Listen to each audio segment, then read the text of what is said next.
माता दी, माँ भगवती की कृपा आप सभी पर सदा सर्वदा बनी रहे। नमस्कार दोस्तों, मैं गनिका सिंह आप सभी का अपने चैनल पे स्वागत करती हूँ। कैसे हैं आप सब, ये बताने के लिए हमेशा की तरह कमेंट बॉक्स में जय माता दी ज़रूर लिखिए। आज हम इस वीडियो में जानेंगे नवरात्रि के 9वें दिन यानी नौमी तिथि से जुड़ी महत्वपूर्ण बातें। जैसा कि नौमी तिथि के दिन हमें कन्या पूजन कब करना है, हवन के बाद हम कन्या पूजन करें या हवन के पहले करें, अगर 9 कन्या ना मिली तो हम कन्या पूजन कैसे करें, कन्याओं को हमें कैसे पूजना चाहिए, कन्या पूजन विधि। वीडियो बहुत ही ज़्यादा महत्वपूर्ण होने वाला है, वीडियो को अंत तक ज़रूर देखें। उससे पहले एक छोटी सी रिक्वेस्ट है, अगर आप सभी को ये वीडियो पसंद आए तो वीडियो को एक लाइक ज़रूर करें। साथ ही में ऐसे ही और वीडियो देखने के लिए मेरे चैनल को सब्सक्राइब भी ज़रूर करें। तो चलिए वीडियो को शुरू करते हैं। तो सबसे पहले मैं आपको बता दूं, कन्या पूजन जो है वो कुछ लोग अष्टमी तिथि को भी करते हैं और कुछ लोग नौमी तिथि को करते हैं। तो दोनों ही अपने आप में सर्वश्रेष्ठ है।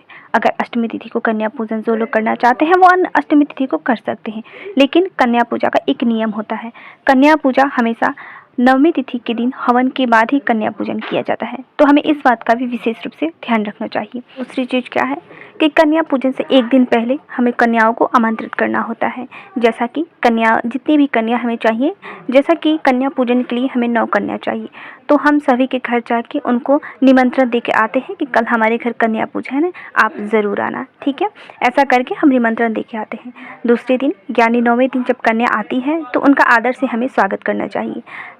नीचे ज़मीन पर साफ व स्वच्छ चादर हो या कुछ भी वस्त्र बिछाकर हमें उनको बिठाना चाहिए। इसके पश्चात हमें एक कपड़े से उनका पैर पोंछना चाहिए या धोना चाहिए। इसके पश्चात उनका अच्छे से श्रृंगार करना चाहिए। इस दिन कुंवारी कन्याएं माता के रूप में मानी जाती हैं, इसीलिए कन्याओं को लाल बिंदी, लाल महावर और लाल चुनरी हमें ज़रूर चढ़ानी चाहिए। इससे जो है वो माँ की विशेष कृपा हमें प्राप्त होती है। तो इस दिन कुंवारी कन्याओं को माता के स्वरूप में कुछ चीज़ें हमें ज़रूर भेंट करनी चाहिए। इसके पश्चात उनको हमें भोजन करवानी चाहिए। भोजन समाप्त होने के बाद हमें कुछ दक्षिणा देकर माता की पैर छूकर माँ का आशीर्वाद लेना चाहिए। 9 कुंवारी कन्याएं जैसा कि मैंने बताया माता के रूप में मानी जाती हैं, तो उनसे आशीर्वाद हमें ज़रूर लेनी चाहिए। तो आइए अब जान लेते हैं किन लोगों को कुंवारी कन्या ज़रूर खिलानी चाहिए। जैसा कि कुछ लोग 2 दिन का व्रत रखते हैं, यानी प्रतिपदा तिथि और अष्टमी तिथि को जो लोग व्रत रखते हैं उनको इतना आवश्यक नहीं होता 9 कुंवारी खिलाना। अगर उनका सामर्थ्य है और उनका मन है कि नहीं हम 9 कुंवारी खिलाएंगे, तब तो वो लोग खिला सकते हैं। इसमें कोई समस्या वाली बात नहीं होती, ये और भी अच्छा होता है, इससे माँ की कृपा प्राप्त होती है।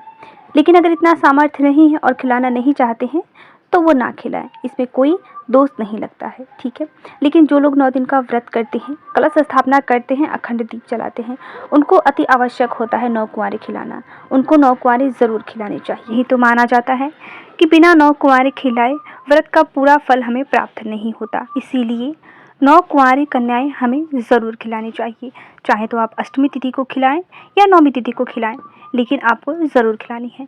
कन्या पूजन के बाद हमें एक चीज़ और विशेष रूप से ध्यान रखनी चाहिए।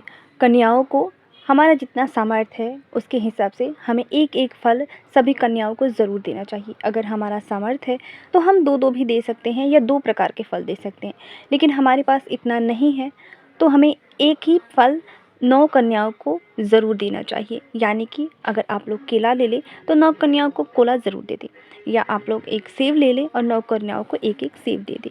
इससे जो है वो आपको दुगना फल प्राप्त होता है। तो ये एक बात आप लोग याद रखें और ये एक उपाय की तरह से इसको इस्तेमाल करें और ये आपके जीवन में बहुत ही ज़्यादा बदलाव लाएगा। अगली चीज़ क्या है कि कुंवारी कन्याएं जब खा के उठती हैं तो उस जगह पर हमें कम से कम आधे 1 घंटे के बाद ही झाड़ू लगाने चाहिए। हमें उस जगह को कभी भी झाड़ना नहीं चाहिए, क्योंकि वो माता का स्वरूप होती है। तो वहाँ पे अगर जूठा वगैरह थोड़ा गिर जाता है तो हाथ से उठा के हमें कपड़े से पोंछ देना चाहिए। कभी भी हमें गलती से भी उस जगह को झाड़ू नहीं लगाना चाहिए। इस बात का आप लोग विशेष रूप से ध्यान रखें। तो आइए अब जान लेते हैं कि अगर 9 कुंवारी कन्याएं हमें ना मिले तो हमें कुंवारी कन्याएं किस प्रकार खिलानी है। तो मैं आपको बता दूं, वैसे तो नियम है कि 9 कुंवारी कन्याओं को हम खिलाएं, यही ज़्यादा शुभ माना जाता है। लेकिन अगर 9 ना मिले, 2-4 भी मिल जाए तो आप लोग 9 की संख्या में उनको खिला दें। जैसा कि अगर आपके पास 3 कन्या हैं तो आप 3 कन्या को 3 बार बैठा के खिला दें, तो ये 9 की संख्या पूरी हो जाएगी। या 4 है तो भी आप 9 की संख्या में 2 बार या 3 बार, जितनी बार में भी आपका 9 की संख्या पूरा हो रहा है, आप वैसे करके उनको खिला दें। तो इससे जो है 9 कुंवारी कन्याओं का जो नियम होता है वो पूर्ण हो जाता है, ठीक है। क्योंकि इस समय पे कुंवारी कन्याओं को मिल पाना थोड़ा मुश्किल होता है, लेकिन अगर आप लोग ऐसे करेंगे तो आपका जो 9 कुंवारी कन्याओं का संख्या है वो पूरा हो जाएगा। लेकिन अगर आपको 9 कुंवारी कन्याएँ मिल जाती हैं तो ये और भी अच्छा होता है। बात मैं आपको बताती चलूँ कि कुंवारी कन्याओं को जब भी हम लोग भोजन के लिए आमंत्रित करते हैं तो हमें इस बात का ध्यान रखना चाहिए कि कभी भी हमें 10 वर्ष से ऊपर की कन्या को आमंत्रित नहीं करना है। हमेशा हमें 10 वर्ष के नीचे की कन्या को ही भोजन में सम्मिलित करना चाहिए। ये ज़्यादा शुभ माना जाता है। जितनी छोटी कन्या होती है, यानी कि 1 वर्ष से ऊपर की और 10 वर्ष से नीचे की, ये जो कन्याएँ हैं, इनको भोजन करवाना अति शुभ माना जाता है। तो आपको इस बात का भी ध्यान रखना चाहिए। तो आशा करती हूँ आज का वीडियो आप लोगों के लिए बहुत ही ज़्यादा हेल्पफुल होगा। वीडियो हेल्पफुल लगे तो एक लाइक ज़रूर करें।